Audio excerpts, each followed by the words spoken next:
August 2022. Flashing cameras followed Courtney Clenney as she was led away in handcuffs, her online empire collapsing in real time. Millions who once watched her every move now watched her disappear behind the concrete walls of Miami's Turner Guilford Night Correctional Center. At the time, most people believed this was the punishment. They were wrong. What waited for her inside was not simply incarceration, but a form of suffering far more psychologically brutal than any execution. It is now 2025, and Courtney Clenney is still there. No verdict, no jury, no resolution. More than 2.5 years have passed in pretrial confinement, with court dates delayed and answers withheld. By the end of this video, you will understand why living day after day in that legal limbo may be more destructive than a death sentence. Stay with me because what you are about to hear will alter how you understand punishment and justice. Most people believe prison is a finished punishment, a sentence with an endpoint, a defined consequence that begins and ends. They imagine inmates counting days, marking calendars, waiting for release dates. But Courtney Clenney's reality does not fit that assumption. She is not serving a sentence. She is not counting down to anything. She is suspended in a legal vacuum designed to exhaust the mind before the body ever reaches a courtroom. Turner Guilford Night Correctional Center is not a place built for patients. It is Miami-Dade's most restrictive detention facility, reserved for the city's most volatile and high-risk inmates. When Clenny was booked in August 2022, she was immediately flagged as high-profile. That designation alone reshaped every aspect of her confinement. Increased surveillance, limited movement, heightened restrictions. The red uniform she appears in during court is not symbolic. It is functional. It signals constant monitoring, every step tracked, every interaction observed. Imagine living under that level of scrutiny for years without knowing when or how it ends. More than 900 days confined to the same walls, the same fluorescent lighting, the same recycled air. 900 mornings waking up knowing the outside world has moved on without you. 900 nights falling asleep replaying the same unanswered questions. Unlike convicted inmates who can psychologically adjust once their fate is known, Clenny exists in permanent uncertainty. Court dates are scheduled then postponed. Motions are argued then delayed. Each legal development promises progress but delivers only more waiting. This form of limbo erodes the mind differently than punishment with a fixed endpoint. Death row inmates, as grim as their fate may be, know what awaits them. They know the timeline. They know the process. Clenny does not. She wakes up every day with the possibility of news that almost never comes. During her bond hearing, the court made it clear that freedom was not an option. The judge determined she was too great a flight risk, citing her financial success and international mobility. Millions earned online became the justification for indefinite confinement. The irony is relentless. The very independence that once defined her life now ensures her captivity. Pre-trial detention is not designed for rehabilitation or resolution. It is designed for containment, and containment without clarity becomes psychological pressure that compounds over time. The psychological toll of prolonged pre-trial detention is unlike any other form of incarceration.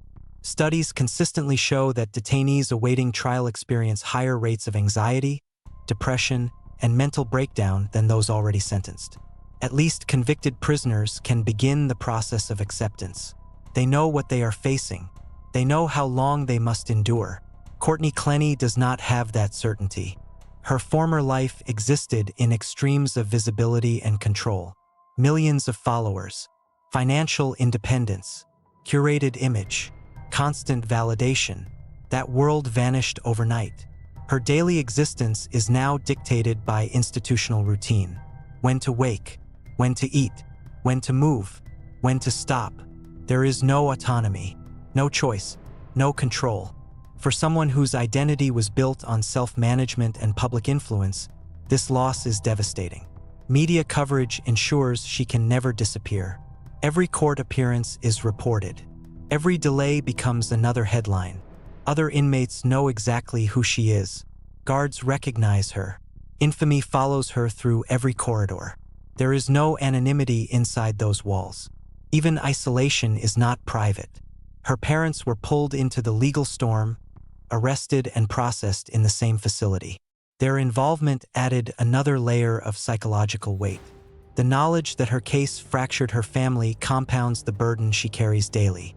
High-profile inmates are often segregated for safety, but separation comes with a cost.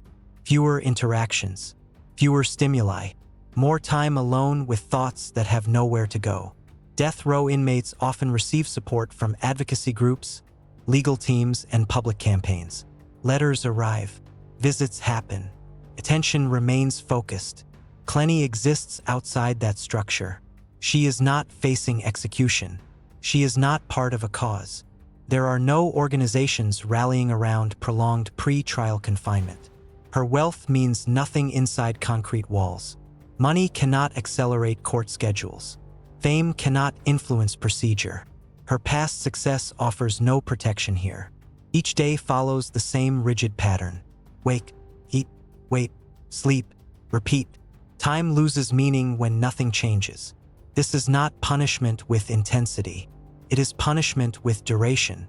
And duration, when combined with uncertainty, becomes a slow psychological erosion that leaves no visible scars but alters everything beneath the surface. Isolation extends beyond physical confinement. The social world that once surrounded Courtney Clenney has dissolved. Influencer culture moves fast. Attention shifts. Algorithms replace faces. The community that once amplified her image has quietly erased her. Inside jail, celebrity offers no advantage. It often does the opposite. It marks you, turns success into liability. The legal process continues at its own pace, indifferent to the human cost. Court dates appear then vanish. Arguments stall. Evidence is reviewed repeatedly without resolution. For Clenny, each delay translates into more nights staring at concrete ceilings, more mornings waking to the same institutional noise. Death penalty cases receive layers of oversight, appeals, reviews, advocacy, international attention. Pre-trial detention does not. There is no automatic urgency, no safeguards against time itself becoming punishment. Psychological research shows that uncertainty compounds suffering rather than diminishing it. The mind cannot adapt to an undefined threat. It remains on constant alert.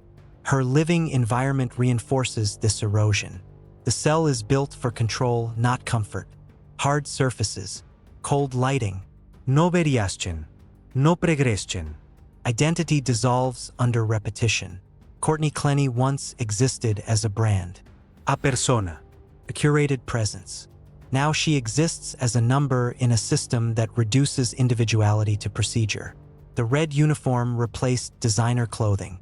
Scheduled movements replaced personal freedom.